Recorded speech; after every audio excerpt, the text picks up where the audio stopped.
আমরা যে এখন পৃথিবীতে বসবাস করছি এটি প্রায় 450 কোটি বছর আগে সোলার নিবিউলার মাধ্যমে তৈরি হয়েছে।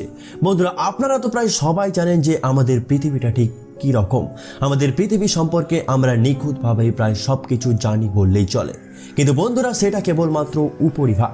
আর বন্ধুরা, আমি যদি আপনাদের বলি যে আমাদের পৃথিবীর মধ্যেও আরও একটি পৃথিবী রয়েছে, তাহলে আপনি কি বলবেন? আমাদের পৃথিবীর মধ্যেও এনসিয়েন্ট সমুদ্র রয়েছে। বন্ধুরা, আপনি কি জানেন যে আমাদের বিজ্ঞানীরা পৃথিবীর ঠিক কতটা ডিপে গেছিল? আপনি কি জানেন যে পৃথিবীর মধ্যে এমন একটি হাহাকার শব্দ শোনা যায় যেটা পৃথিবীতে নরকের অস্তিত্বকে বোঝায়? হ্যাঁ বন্ধুরা, ঠিকই শুনছেন, পৃথিবীর মধ্যে এমনই শব্দ শোনা যায়। আর এই সকল কিছু ডিটেলে জানার জন্য ভিডিওটি আপনি শেষ পর্যন্ত দেখতে থাকুন। বন্ধুরা, আমরা প্রায় সবাই জানি যে আমাদের পৃথিবী প্রায় 3টি লেয়ারে বিভক্ত রয়েছে। আর সবার প্রথমে আছে ক্রাস্ট, যার উপরে আমাদের মানব সভ্যতা এবং সমুদ্র অস্তিত্ব রয়েছে। আর এর গভীরতার কথা যদি বলা হয় তাহলে এটি 5 থেকে 75 কিলোমিটার পর্যন্ত বিস্তৃত। আর এই পৃথিবীর ক্রাস্ট অনেকগুলি টেকটনিক প্লেট দিয়ে গঠিত, আর যাদের মুভমেন্টের কারণে আমাদের মহাদেশ সৃষ্টি হয়েছে এবং যাদের মুভমেন্টের কারণে আমাদের ভূমিকম্পের মতো দুর্ঘটনাগুলি হয়। আর এদের মুভমেন্টের প্রধান কারণ হচ্ছে মেন্টাল, যেটা পৃথিবীর দ্বিতীয় লেয়ার। এই মেন্টালের গভীরতা 2900 কিলোমিটার বা 1802 মাইল। এটি পৃথিবীর মোট আয়তনের প্রায় 84% রয়েছে। আর এর ভরের কথা যদি বলা হয় তাহলে এটি মোট পৃথিবীর প্রায় 67% রয়েছে, যার ওপরের দিকে টেম্পারেচার প্রায় 900 ডিগ্রি সেলসিয়াস এবং নিচের দিকে টেম্পারেচার প্রায় 4000 ডিগ্রি সেলসিয়াস। আর পৃথিবীতে যেসব আগ্নেয়গিরি বা লাভা বেরোয় সেই লাভা এই স্তর থেকেই আসে। এবং বন্ধুরা, পৃথিবীর একদম মাঝ বরাবর তৃতীয় লেয়ারটি রয়েছে, যাকে পৃথিবীর কোর বলা হয়। এই স্তরের ব্যাসার্ধ প্রায় 1200 কিলোমিটার বা 760 মাইল। পৃথিবীর ব্যাসার্ধের প্রায় 20% বা চাঁদের ব্যাসার্ধের প্রায় 70%। পৃথিবীর কোর সম্পর্কে তথ্য বেশিরভাগই আসে সিসমিক তরঙ্গ বা পৃথিবীর চৌম্বকীয় ক্ষেত্র বিশ্লেষণ থেকে। আভ্যন্তরীণ কোরটি কিছু অন্যান্য উপাদানের সাথে লোহা, নিকেল খাদ দ্বারা গঠিত বলে বিজ্ঞানীরা মনে করেন। আভ্যন্তরীণ কোরের পৃষ্ঠের তাপমাত্রা প্রায় 5700 কেলভিন বা 5430 ডিগ্রি সেলসিয়াস বা 9800 ডিগ্রি ফারেনহাইট অনুমান করা হয়। এই কোরকে আবার দুই ভাগেই ভাগ করা হয়। প্রথমটি হচ্ছে ইনার কোর এবং দ্বিতীয়টি হচ্ছে আউটার কোর। বন্ধুরা, আউটার কোরে থাকা ম্যাটেরিয়ালগুলি লিকুইড আকারে থাকে, যার মধ্যে নিকেল, আয়রন সহ আরও অনেক রকম পদার্থ থাকে। এর ইনার কোর সলিড আয়রন দিয়ে তৈরি বলে বিশেষজ্ঞরা মনে করছেন, কিন্তু এর এক্সাক্ট কম্পোজিশন এখনো পর্যন্ত অজানা রয়ে গেছে। আর এটাকে সঠিকভাবে খোঁজ করার জন্য প্রত্নতত্ত্ববিদরা এটাকে নিখুঁতভাবেই পর্যবেক্ষণ করছে। রিসেন্টলি খোঁজ করা তথ্য অনুযায়ী পৃথিবীর কোরের বাইরে কিছু কঠিন ম্যাটেরিয়াল জমা হয়েছে এবং দুটি বড় বড় কঠিন ধাতব পিণ্ড তৈরি হয়েছে, যেগুলি কিন্তু পৃথিবীর ম্যাগনেটিক ফিল্ডের ওপর প্রভাব আনে।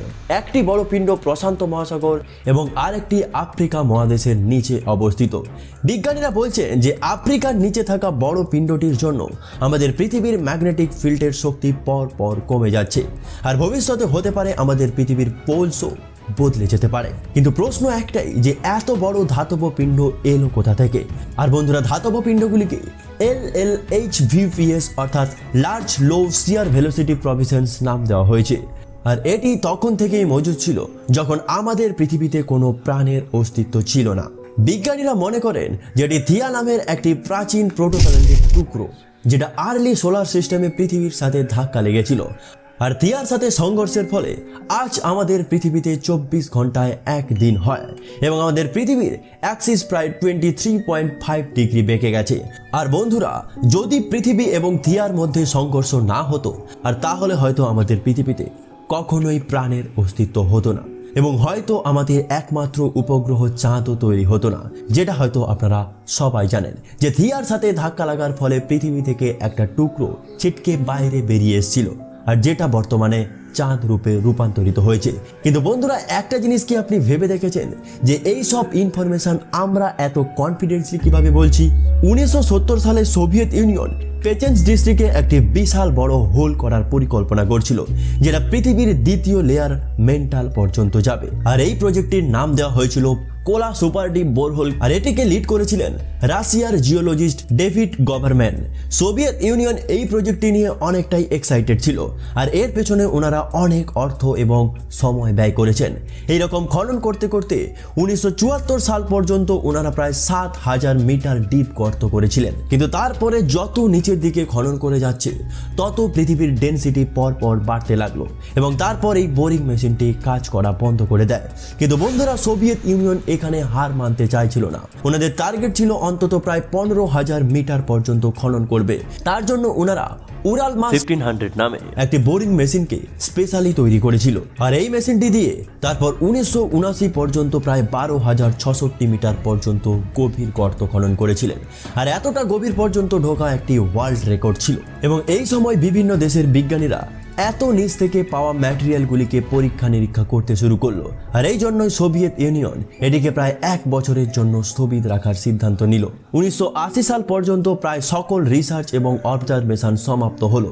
তারপর আবার সোভিয়েত ইউনিয়ন পুনরায় ড্রিলিং এর কাজ শুরু করলেন। কিন্তু এরপরে এই প্রজেক্টটি আর এগোতে পারল না, কারণ যখন 12066 মিটারের পর থেকে আবার ড্রিল করা শুরু করলেন, তখন ড্রিলিং বিটটি ভেঙে যায় এবং একটি বিশাল বড় এক্সপ্লোশন হয়ে যায়। আর এর ফলে বোরিং হোল পুরোপুরি বন্ধ হয়ে যায়, এবং পুনরায় আবার ওই 12066 মিটার গর্ত করার জন্য বিজ্ঞানীদের আরও 4 বছর এক্সট্রা সময় এবং এক্সট্রা মানি লেগে যায়। এই 4 বছর পর মানে 1984 সালে যখন বিজ্ঞানীরা 12066 মিটার পর্যন্ত গেল, তখন ড্রিল বিটটি আবার ভেঙে যায় এবং আবার এক্সপ্লোশন হয়ে ওখানে বোরিং হোলটি পুনরায় আবার বন্ধ হয়ে যায়। পৃথিবীতে এত নিচে পৃথিবীর তাপমাত্রা প্রায় 200 ডিগ্রি সেলসিয়াস পর্যন্ত ছিল, আর ওই তাপমাত্রাকে আমাদের বোরিং মেশিনের অগ্রভাগ সহ্য করতে পারছিল না। তারপর অনেকবারই চেষ্টা করছিল এই হোলকে আরো বড় করার এবং ভেতরের দিকে যাওয়ার, কিন্তু বিজ্ঞানীরা সব সময়ের জন্য অসফল হয়েছেন। এবং 1989 সালে প্রায় 12262 মিটার পর্যন্ত গভীরে গিয়েছিলেন বিজ্ঞানীরা, কিন্তু এর নিচে যাওয়াটা অনেকটাই কষ্টসাধ্য ছিল। এবং বন্ধুরা, 1991 সালে সোভিয়েত ইউনিয়নের প্রচেষ্টা পুরোপুরি ভঙ্গ হয়েছিল, আর এই প্রজেক্টে ফান্ডিং আসাও বন্ধ হয়ে গিয়েছিল। এবং 1994 পর্যন্ত কম ফান্ডিং এবং বারবার অ্যাক্সিডেন্টের জন্য কোলা সুপার ডিপ বোরহোলকে পুরোপুরি বন্ধ করে দেওয়া হয়। আর বর্তমানে এই হোলের ওপর একটি লোহার ঢাকনা দিয়ে বন্ধ করা আছে। বিজ্ঞানীরা আশা করেছিলেন যে প্রায় 15000 মিটার পর্যন্ত যদি ওনারা ঢুকতে পারেন, তাহলে ওনারা মেন্টাল পর্যন্ত পৌঁছে যাবেন, আর ওখান থেকেই অনেক কিছু জানা সম্ভব হবে। কিন্তু বন্ধুরা, এটা হয়ে ওঠেনি। কিন্তু বন্ধুরা, এটা কখনোই ভাববেন না যে এই প্রজেক্টটি ফেল হয়েছিল। এই প্রজেক্টের জন্য বিভিন্ন লেয়ারে বিভিন্ন রকম পাথরকে কালেক্ট করা হয়েছিল, এবং এই পাথরকে পর্যবেক্ষণ করে যে তথ্য পাওয়া গেছে সেটা অনেকটাই আশ্চর্যজনক। 3000 মিটার নিচে বিজ্ঞানীদের এমন একটি পাথরের খোঁজ মিলল যার কেমিক্যাল কম্পোজিশন পুরোপুরি চাঁদের পাথরের কম্পোজিশনের সাথে একদম একই। আর এটার জন্য থিয়ার সাথে সংঘর্ষ এবং পৃথিবী থেকে মুনের সৃষ্টির ঘটনাটাও কোথাও না কোথাও প্রমাণ করছে। এই পরীক্ষার ফলে তো প্রমাণ হয়ে গেল যে চাঁদ পৃথিবী থেকে ছিটকে যাওয়া একটি টুকরো। বন্ধুরা, রাশিয়ান, ফ্রেঞ্চ এবং জার্মানি জিওলজিস্টরা দাবি করেছেন যে আজ থেকে প্রায় 300 কোটি বছর আগে পৃথিবীতে বিশাল আকারের একটি সমুদ্রের অস্তিত্ব ছিল। এই জিওলজিস্টরা দাবি করেছেন বর্তমান দিনেও পৃথিবীর উপরিভাগ থেকে প্রায় 410 কিলোমিটার নিচে কোথাও না কোথাও এই সমুদ্রের অস্তিত্ব রয়েছে। এবং কোলা সুপার ডিপ বোরহোল থেকে কিছু পাথর ওয়াটার ক্রিস্টাল ফর্মে পাওয়া গেছে, যেটা এতটা গভীরে কোথাও না কোথাও একটা বিশাল ওয়াটার সোর্সের সম্ভাবনা প্রমাণ দিচ্ছে। আর বন্ধুরা, আমি যদি আপনাদের বলি এই বোরহোলটি কোনো রিসার্চ নয়, একটি নরক দরজা খোঁজার জন্য করা হয়েছিল, তাহলে আপনি কি বিশ্বাস করবেন? আপনি এই সাউন্ডটি শুনুন। এই সাউন্ডটি বোরহোলের সব থেকে ডিপেস্ট জায়গা থেকে রেকর্ড করা হয়েছে।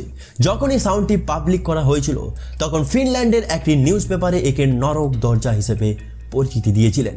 নিউজ পেপারে এটাই লেখা হয়েছিল যে এই প্রজেক্টের জন্য বিজ্ঞানীরা নরক দরজা খুঁজে পেয়েছেন, আর এটা দুনিয়া থেকে লুকানোর জন্য এই প্রজেক্টটি বন্ধ করে দেওয়া হয়েছে। আর এই খবরটা যখন সোভিয়েত ইউনিয়নের সব থেকে বড় শত্রু আমেরিকার কাছে পৌঁছলো, ওনারা এই নিউজটিকে একটি নেক্সট লেভেলে পৌঁছে দিয়েছিল। ওনারা বলেছিলেন এই আওয়াজটি নরকের পাপীদের চিৎকারের আওয়াজ। আওয়াজটি যদি আপনি খুব ভালোভাবে শোনেন, তাহলে মনে হবে এটি যেন অনেক অনেক মানুষের একসাথে কান্না করছে, যন্ত্রণার আওয়াজ করছে। বন্ধুরা, এই ঘটনাটি রূপকথার মতো লাগছে না, কিন্তু বন্ধুরা, এই ঘটনাটির সত্যিটা কি ছিল এটা জানার জন্য যখন একটি ইন্টারভিউর মাধ্যমে বোরহোলটিকে লিড করা রাশিয়ান জিওলজিস্ট ডেভিড গভারম্যানকে এই কোশ্চেনটা করা হয়েছিল। উনি বলেছিলেন এই ঘটনাটি সত্যি। সত্যি বলতে এই রেকর্ড করা আওয়াজটা কিন্তু সত্যি, কিন্তু ওখানে নরকের মতো কোনো কিছুই প্রমাণ পাওয়া যায়নি। উনি আরও বলেছেন যে যখন বোরহোলটি সব থেকে ডিপেস্ট পয়েন্টে গেছিল তখনই এই সাউন্ডটিকে রেকর্ড করা হয়েছে, এবং রেকর্ড করার কিছু সময় পর ওখানে একটি বড় এক্সপ্লোশন হয়ে এই প্রজেক্টটি ওখানেই বন্ধ করে দেওয়া হয়। আর সারা দুনিয়ার সামনে পাবলিক করা এই সাউন্ড আসলে নরক ছিল নাকি ন্যাচারাল সাউন্ড ছিল ওই ব্যাপারে উনি কিছু বলতে পারবেন না বলে জানিয়েছেন। আর এটার সঠিক উত্তর পাওয়ার জন্য এই প্রজেক্টটিকে পুনরায় আবার একবার করতে হবে। এবং বন্ধুরা, এখনো পর্যন্ত এমন কোনো টেকনোলজি আবিষ্কার হয়নি যে এই বোরহোলের থেকেও আরো ডিপ পর্যন্ত যেতে পারবে। যেহেতু উন্নত টেকনোলজি আমাদের কাছে নেই, তাই এই প্রজেক্টের সাকসেসের সম্ভাবনা 0 বললেই চলে। কিন্তু বন্ধুরা, আপনাদের কি মনে হয় ভবিষ্যতে কি এমন কোনো টেকনোলজি আসতে পারে যে এই বোরহোলের থেকেও আরো ডিপেস্ট বোরহোল করা সম্ভব? সেটা কিন্তু কমেন্ট করে জানাবেন। আর তার সাথে সাথে ভিডিওটা আজ এই পর্যন্ত। ভিডিওটা কেমন লাগলো সেটা আপনারা কমেন্ট করে জানাবেন। ভিডিওটা যদি ভালো লাগে তাহলে প্লিজ একটা লাইক করবেন এবং বন্ধুদের কাছে শেয়ার করবেন, এবং চ্যানেলে যদি নতুন এসে থাকেন তাহলে প্লিজ একটা সাবস্ক্রাইব করবেন। এবং আপনাদের যদি এরকম ধরনের সায়েন্স রিলেটেড কোশ্চেন থাকে বা নতুন নতুন কোনো ভিডিও চান তাহলে অবশ্যই আমাকে কমেন্ট করে জানাবেন। আমি চেষ্টা করব পরবর্তী ভিডিও ওই বিষয়ে বানিয়ে দেওয়ার। ধন্যবাদ।